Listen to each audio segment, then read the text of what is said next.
Huli sa aktong nagbaba ng kontrabando ang dalawang lalaki matapos masabat ng mga operatiba ang tinatayang 4.4 milyon na halaga ng smuggled na sigarilyo sa baybayin ng Corio, Sultan Naga de Maporo, Lanao del Norte, umaga ng Abril 23 taong kasalukuyan. Isinagawa ang operasyon ng 10th Maneuvering Company ng Regional Mobile Force Battalion 10, katuwang ang Lanao del Norte Police Provincial Office at 5th SOU Maritime Group matapos makatanggap ng impormasyon mula sa isang confidential informant hinggil sa isang motorized bangka na may kargang kontrabando. Agad na rumisponde ang ating mga operatiba at nadatnan ang dalawang suspect na nagbababa ng mga kahon mula sa bangka.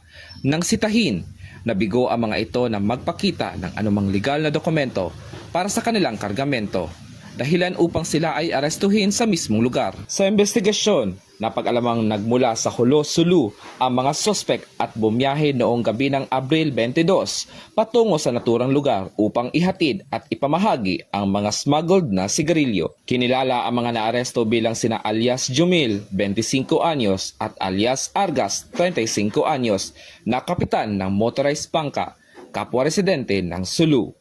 Nasamsam sa naturang operasyon ang kabuuang 111 master cases ng iba't ibang brand ng sigarilyo, kabilang ang Canon, Brose, Modern at New Orleans na may kabuuang halaga na 4,440,000 pesos batay sa halaga ng pagtataya ng Bureau of Customs. Isinagawa ang inventaryo ng mga nakumpiskang ebidensya at ito ay nakatakdang i-turn over sa Bureau of Customs sa Iligan City para sa kaukulang disposisyon.